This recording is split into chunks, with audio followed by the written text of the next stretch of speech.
안녕하세요. 부동산 해결사 솔로몬입니다. 오늘은 이번 정부의 처참한 부동산 정책 방향에 대한 현실 한번 얘기를 해볼까 합니다.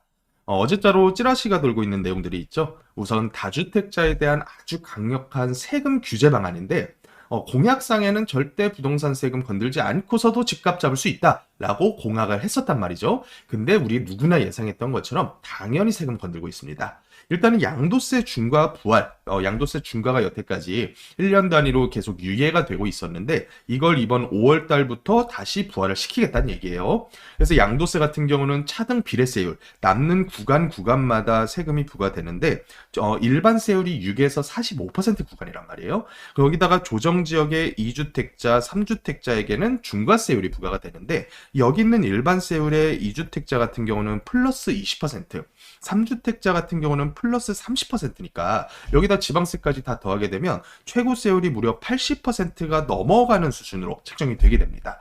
그러면 부동산 보유 사이클에 따라서 이제 취득 시, 또 보유 시, 양도 시에 부과되는 세금을 전부 다 더하게 되면 남는 차익 전부 다 토해내고 나가라 라고 하는 얘기랑 마찬가지란 얘기예요. 그러니까 다주택자들이 발생하고 있는 이 양도 소득 자체가 너의 소득이 아니라 이거는 불로소득이니까 전부 다 국고 환수 대상이다. 이렇게 지금 얘기를 하고 있다는 얘기예요.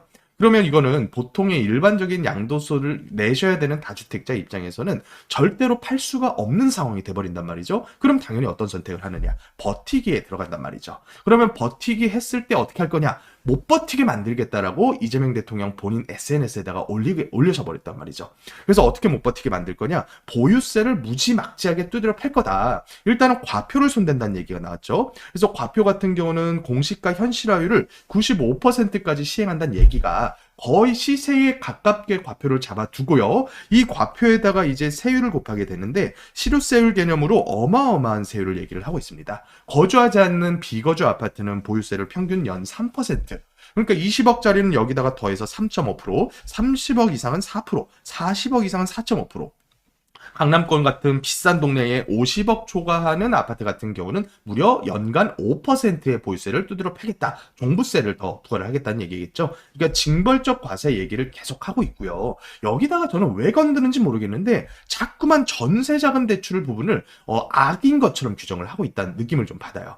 유주택자들은 내가 라이프 사이클상 내가 가지고 있는 집에 못 사는 기간이 있을 수도 있단 말이죠. 뭐 직장 문제가 됐건 자녀 교육 문제가 됐건 부모 봉양 문제가 됐건 못 사는 집을 한 채라도 가지고 있을 때 전세 대출을 아예 안 내주겠다는 얘기를 하고 있어요. 지금도 이 부분 굉장히 문제가 많이 되고 있는데 이걸 전면 금지라는 단어까지 표현을 하고 있고요. 또 심지어 전세금을 집주인이 가지고 있지를 못하게 만든다는 얘기예요. 예치하는 신탁 에스크로라는 제도를 의무화로 도입을 하겠다. 이런 찌라시까지 돌고 있다 보니까 이 시중에다가 누가 전월세를 공급을 하려고 하겠냐 이 생각이 든단 말이죠. 그러니까 지금 하고 있는 전략이 집값을 떨어뜨리겠다는 목적하에 무슨 부작용이 발생하더라도 이건 다 무시하고서 그냥 집값만 잡으면 만사 오케이 인 것처럼 행동을 하고 있다라고 느낌을 받아요.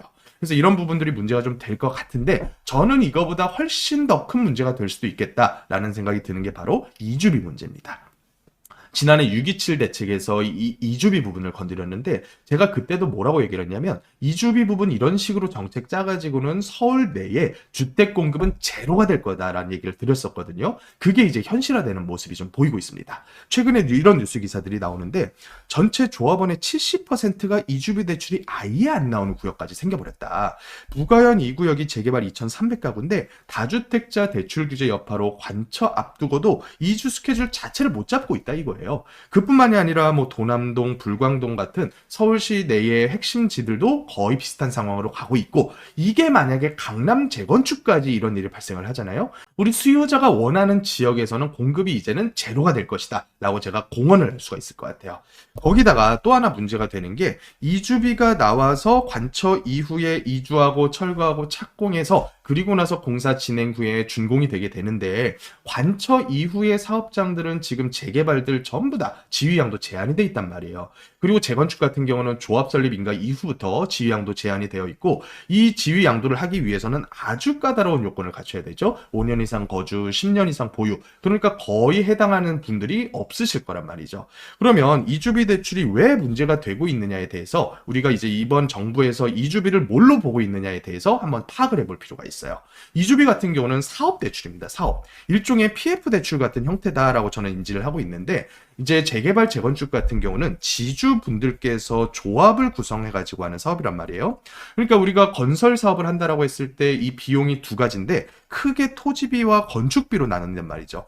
근데 지주조합원들께서 뭉쳐가지고 하는 사업이다 보니까 토지가 확보된 상태에서 움직인다 이거예요. 근데 이 지주조합원 개개인들이 이 토지 확보하는데 100% 현금으로 확보를 해놨다라는 걸 전제하고 이주비는 여기에다가 추가적으로 나오는 대출이다 라고 인식을 하고 있는 것 같아요. 정말 말도 안 되는 인지거든요. 일반적인 분양사업장들 PF 대출 여태까지 어떻게 나왔었냐면 시행사, 여기는 이제 조합이 시행사인데 일반적인 분양사업을 하는 뭐 시공사가 됐건 시행사 같은 경우에는 자기 자본은 한 20% 넣습니다. 그리고 나머지 한 80% 정도를 PF 대출을 끌어다가 사업을 진행을 했었어요.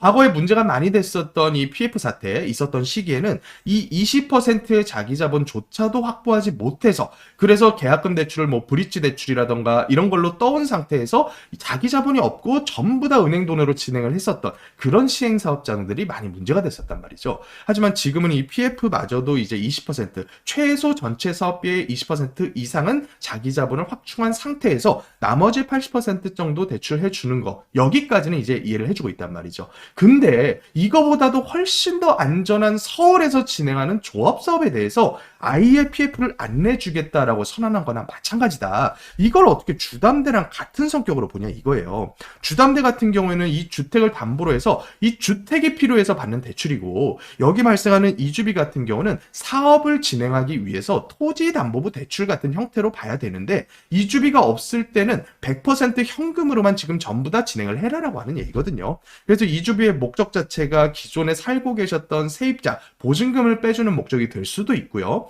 아니면 조합원분들이 직접 거주하셨던 주택 같은 경우는 적어도 내가 예를 들어 강남에 교육 때문에 아파트를 사가지고 거주하고 있었는데 자녀 교육이 안 끝났는데 재건축한다 그래가지고 갑자기 뭐 경기도 나가라 하는 얘기나 마찬가지거든요. 적어도 주변 지역에 전세 정도는 살 수 있는, 전세 보증금 정도는 대출이 나와줘야 무리 없이 사업 진행을 할 수가 있는데, 이걸 완전히 무시해버리고 이거는 주담대랑 똑같은 거다. 그러니까 이거는 주택이 한 채라도 있는 경우에는 안 내주는 게 맞다라고 판단을 하고 있다라는 거죠. 그래서 지금 상황에서는 이 이주비를 안 내주려고 하고 있는데, 예를 들어서 한남 3구역 같은 경우, 한남 3구역은 이주를 전부 다 끝내고 이제 철거를 하고 있는 사업장이죠. 대한민국에서 1등 재개발이 될 사업장인데, 여기가 조합원, 일반 분양, 기타 수입, 그러니까 수입 부분의 총 합계가 무려 8조 5,800억 원짜리 사업장이고요. 이뿐만이 아니라 여기에 들어가는 사업비 부분을 봤을 때 공사비만 1조 8,800억 원, 그리고 총 사업비로는 7조 원에 달합니다. 그러니까 이 중에서 만약에 공사비, 기타 부대 비용 같은 걸 제외하게 되면 토지에 대한 비용은 대략적으로 한 5조 원 가량이 책정됐겠다라고 우리가 유출을 해볼 수가 있겠는데, 이 사업장이 이주비만 무려 3조 원이 나왔던 사업장입니다. 어떤 식으로 나왔었냐면 기본 이주비 같은 경우는 최대 50%까지 나왔었고요. 추가 이주비, 기본 플러스 추가예요. 추가 이주비 같은 경우는 여기에다가 얹어가지고 최대 50%까지 나왔었어요. 금리 같은 경우는 지금 기준으로도 굉장히 싼 금리죠. 1차 이주비는 4% 초반대, 그리고 2차 이주비 같은 경우는 6.6%가 나왔었습니다. 이 정도 이주비는 해줘야 일반적인 사업장에서 진행하는 PF 대출에 대한 80% 정도의 총 LTV 정도는 되는 수준인데, 이걸 이제는 어떻게 만들겠다? 기주택자 같은 경우는 제로로 만들겠다라고 하고 있다는 얘기예요. 그마저도 무주택자 지금 40%대 간당간당하게 나올까 말까 한단 말이에요. 근데 이주비는 사실 우리나라에서 가장 우량한 대출이라고 봐도 무방하다라고 저는 봅니다. 왜냐하면 사업비 대출이면서요, 토지가 이미 계약이 아니라 아예 확보가 돼 있는 상태예요. 사업비 대출이면서 토지 확보돼 있죠. 그리고 이 사업자가 누구냐? 1군 시공사들이 덤벼가지고 아주 치열한 경쟁 입찰을 통해서 보증까지도 확보를 한 그런 시공사가 참여를 하는 사업장이고요. 이주비 대출을 받아오기 위해서는 시공사가 보증까지 참여해가지고 조합의 신용도를 끌어올려서 저리로 받아오는 사업장이고요. 이 사업장의 분양성은 어떠냐? 일단은 분양 스타트만 하면 수십만 대 1이 나올 수 있는 서울시 내의 아주 핵심 유망지에서 진행하는 사업장들입니다. 지방 어디 도시개발 사업지 이런 데서 진행하는 사업도 아니란 말이에요. 근데 어떻게 하냐? 이주비를 안 내주겠다, PF를 안 해주겠다라는 얘기거든요. 그러니까 저는 완전히 거꾸로 가고 있다라고 보는 거예요. 뭐가 거꾸로 가고 있냐면 이 대출 정책 자체가 완전히 거꾸로 가고 있다라고 봐요. 유망한 사업장이고요, 신용도 높고요, 상환 능력 충분한 사업장에다가는 대출을 안 내줘요. 거기다 누구한테 대출 내주냐? 비신용자, 신용이 굉장히 낮거나 아니면 개인 회생 신청했거나 담보물이 없거나 이런 분들한테는 오히려 이자를 깎아주고요. 이자뿐만 아니에요. 개인회생 신청하신 분들 NPL 나오는 건들은요, 원금까지도 탕감을 해줘요. 그러면 이거는 이 시장 경제 논리와 완전히 역행하고 있는 게 아니냐, 이런 생각이 든단 말이죠. 근데 이걸 만약에 계속해서 진행한다면 어떤 일이 발생할 거냐. 서울시 내에 현재 전체 조합사업 중에 사업인가부터 관리처분 단계까지 간 사업장들을 제가 카운팅을 해본 겁니다. 총 사업장 개수만 134군데고요. 가로주택 정비, 소규모 재건축, 재개발, 도시정비형, 재개발 주택정비형, 재건축 다 합하게 되면 조합원 수만 무려 38,000여 가구입니다. 거기다가 여기에 분양세대 총수, 임대세대 총수 합치면요 6만 가구가 넘어가요. 사업인가 단계만요. 거기다가 관리처분 단계 총 47군데인데 전체 조합원 수가 24,000여 가구고요. 분양세대 총수 37,000여 세대, 여기다가 임대세대 총수 6,000여 세대 더하게 되면 무려 10만 가구가 넘어가는 사업인가부터 관처 단계에 공급이 대기하고 있는 사업장들 지금 다 막힐 수도 있다는 얘기예요.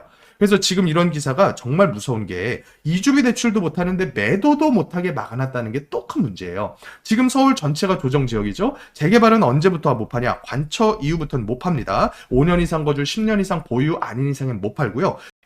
재건축 사업장들 같은 경우는 조합 설립인가 이후부터는 못 팔아요. 그러면 지금 이주도 못하는 상태에서 아예 팔지도 못하게 묶어두고서 두드러 팬다. 그래서 서울 전역 지금 재개발 관처 이후 입주권 거래 제한이죠. 서울 전역 재건축 모아타운 조합 설립인가 이후 입주권 거래 제한이죠.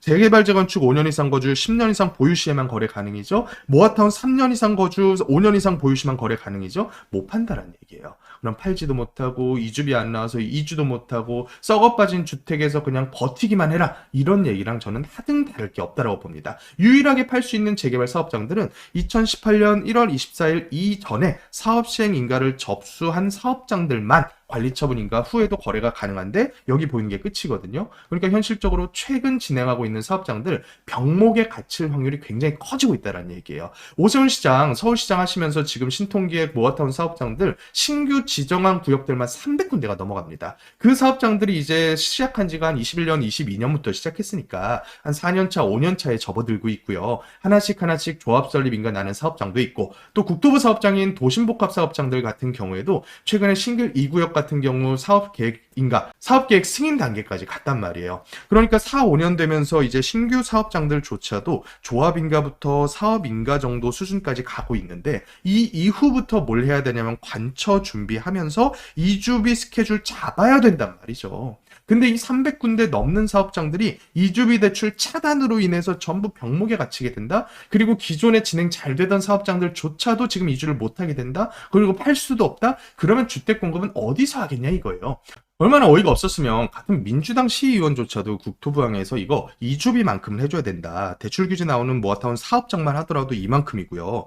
또 서울시 관내의 이주 지원 사업장 현황만 하더라도 가구 건수, 조합원 수 합치게 되면 몇천 세대급이 되고 있다. 이런 얘기를 하고 있단 말이죠. 그래서 결론적으로 한번 정리를 해보면 재개발 재건축 이주비 집단 대출입니다. 집단 대출이면서 성격으로는 PF 대출과 유사한 형태, 토지 확보를 위한 대출이지 이거 투기를 위한 대출 절대로 아니에요. 착각하고 있는 게 뭐냐면 재개발 재건축 이주비 나오면 그거 받아가지고 딴 데다가 집 살 거다라고 착각을 하고 있는데, 상당히 오래전부터 사실상 재개발 재건축 이주비를 통해서 신규 주택 취득하는 거 약정으로 다 막아놓고 나서 이주비 진행하고 있단 말이에요. 그러니까 한남 3구역 아까 3조 원에 가까운 이주비 대출 나왔어도 약정서상에 이 이주비를 통한 신규 주택 매입 금지 확약 이거 걸고서 이주비하고 있단 말이에요. 그러니까 이거는 순수 100% 토지 확보에 들어가는 자금인데 이걸 0으로 만들어버리면 공급은 어디서 하겠냐는 거예요. 시세가 무려 3, 40억. 근데 이제 강남 재건축 아파트들 전세가는 그렇게 크지 않거든요. 그래서 전세가가 한 7, 8억 정도 되는 이제 강남 재건축 단지들인데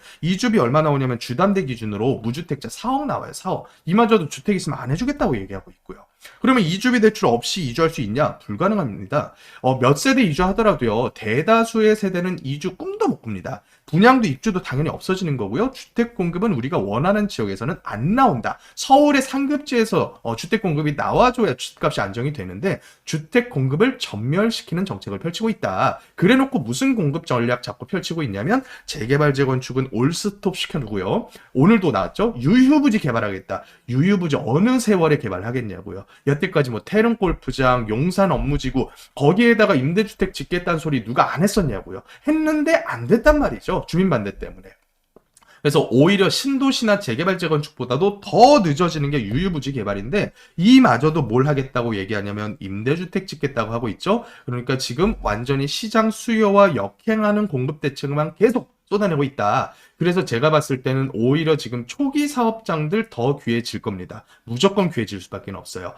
중기 이후의 사업장들 지금 프리미엄 좋은 지역들 10억 이상 안 붙은 데 없거든요. 아직까지 초기 사업장들 같은 경우는 초기 프리미엄 없이 동의서 시작하고 있는 사업장들 굉장히 많아요. 근데 지금 분양 기다리고 계셨던 무주택자분들 이런 식으로 공급 막아두게 되면 절대로 이거 공급 기다릴 수가 없어진다는 얘기예요. 10년 뒤에 해주겠다. 20년 뒤에 해주겠다. 그거 기다리면서 또 10년, 20년 무주택 유지하실 분들 저는 없을 거라고 봅니다. 그래서 이 대출 부분을 이제 주가 부양이라던가 전반적인 기업 시장 부양으로 끌어올리려고 하는, 그러니까 이제 부동산 시장에서 대출 힘 빼기라고 하는 것을 하고 있는 거는 이해는 되지만 이주비라고 하는 대출의 성격을 제대로 파악하고 해야지. 이걸 주담대랑 동일한 성격으로 파악하고서 이런 식으로 대출 전략을 쓰면 절대로 안 된다라고 저는 생각을 합니다. 자, 그래서 앞으로 지금 정부에서 다주택자를 타겟팅한 여러 가지 규제책을 쏟아낼 텐데 저는 딱 하나 바라는 거, 이주비 대출 많은 손대지 마셔라 라고 제안을 좀 드리고 싶다. 오늘 영상은 여기까지 정리를 해보면 될 것 같습니다.